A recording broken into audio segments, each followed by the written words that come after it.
안녕하세요. 재민입니다. 왕수복과 북한의 꾀꼬리 창법.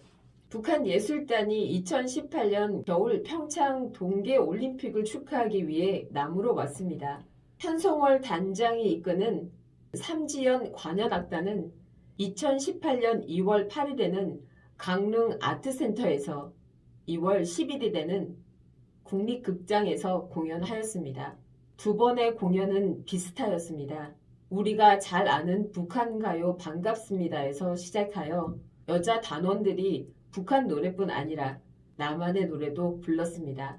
북한 가수의 창법은 남쪽의 관객에게는 좀 이상하게 들렸을 것입니다.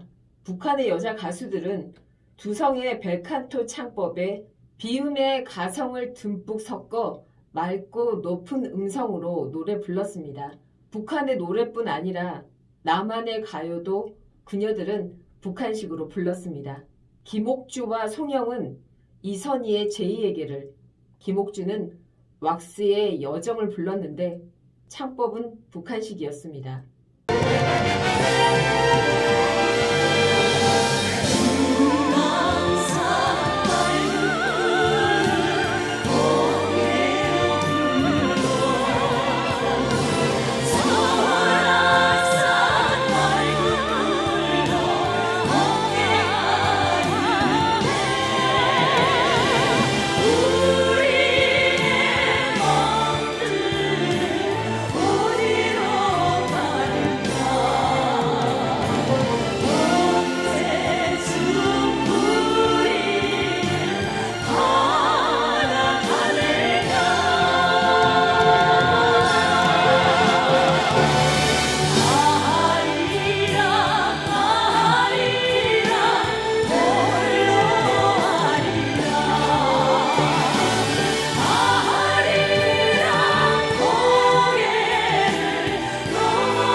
이런 창법을 북한에서는 꾀꼬리 발성이라고 합니다.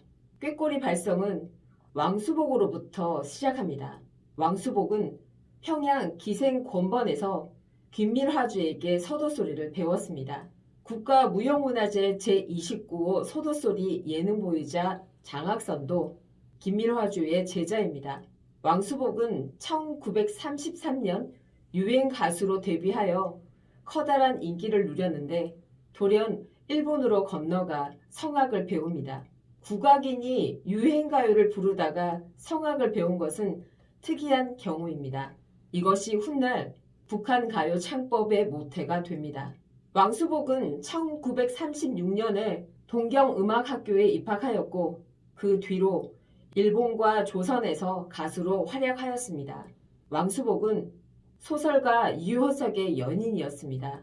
이효석은 경성제대에서 영문학을 배우고 숭실전문학교에서 가르쳤습니다. 1940년 평양에서 이효석의 부인이 사망하였고 그 얼마 후 왕수복과 이효석은 만났습니다. 두 사람의 연애는 이효석의 자서전 플립에 잘 그려져 있습니다. 소설에는 소설가 준보가 세상의 반대에도 불구하고 음악가 옥실과 사랑을 나누고 결혼을 약속합니다. 옥실은 19살까지는 명예롭지 못한 직업에서 일을 했습니다. 물론 그 직업은 기생입니다. 그런 경력이 있지만 준보는 옥실을 사랑합니다. 옥실도 자신은 인기 가수이지만 결혼하여 아이가 있는 남자를 사랑합니다. 그들은 사랑에는 아무런 조건이 없어야 진짜 사랑이라고 생각합니다. 이렇게 순수하게 이효석을 사랑했던 왕수복은 1942년 이효석이 죽자 경제학자 김광진과 만나서 1945년 결혼합니다. 김광진은 평양 출신입니다. 그는 1928년 동경 상과대학을 졸업하고 귀국하여 경성 제국대학에서 부수로 일하다가 1932년 보성 전문학교의 교수가 됩니다. 1939년 김광진은 보성 전문학교를 퇴직하고 평양으로 돌아가 사업을 합니다. 이때 왕수복과 만납니다. 김광진은 1934년부터 시인 노천명과 사귀고 있었습니다.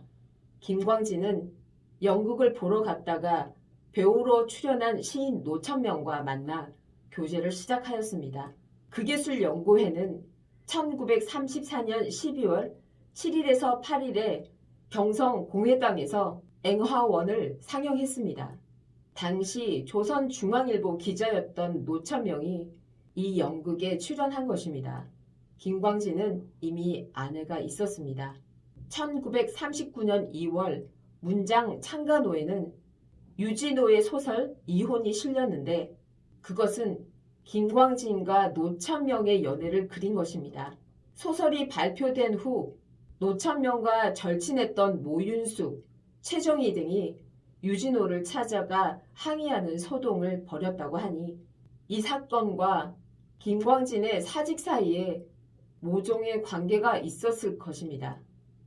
유진호는 김광진을 보성 전문학교로 데리고 간 사람입니다.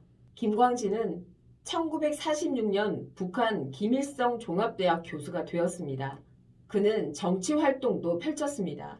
1961년 5월에 조국평화통일위원회 중앙위원, 1972년 12월에 최고인민위원회 제5기 대의원을 역임하였고 1973년 7월에는 김일성 훈장을 받았습니다. 1981년에 사망한 김광진은 애국 열사릉에 묻혔습니다. 2003년 부인 왕수복이 사망하자 김광진과 합장하였습니다. 왕수복은 1953년부터 가수 활동을 재개합니다. 당시 북한의 문화선정성 제1부상이었던 정상진의 회고에 따르면 김광진이 오랫동안 가정생활에 파묻혀 있었는데 다시 노래를 부르고 싶답니다 라고 부인을 소개했다고 합니다. 이후 왕수복은 김정일 시대에 이르기까지 가수로서 크게 활약하였습니다.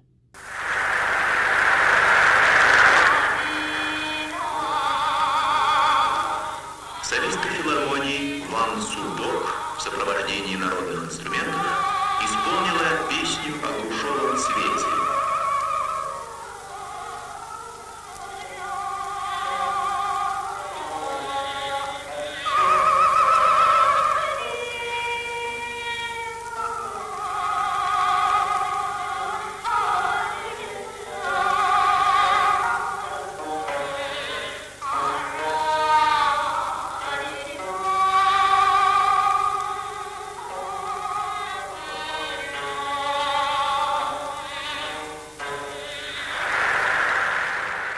왕수복은 1959년 공훈배우 칭호를 받았으며 1997년에는 민요 독창회를 개최하였습니다. 북한에서는 개인적인 창작보다 집체적 창작이 중심이므로 음악가나 미술가들이 독창회나 전시회를 개최한다는 것은 극히 이례적인 일입니다. 1997년 왕수복 민요 독창회에 대해서 북한의 조선신보는 왕수복과 제자들이 출연하였으며 관람자들의 절친을 받았다고 보도하였습니다. 여러분은 북한의 꾀꼬리 창법을 어떻게 생각하십니까? 그것은 전통과 유행, 그리고 서양의 성악이 조화를 이룬 훌륭한 창법이라고 저는 생각합니다. 오늘은 왕수복의 인생과 예술, 그리고 북한의 꾀꼬리 창법을 토론하였습니다. 재민이의 국악세계입니다. 감사합니다.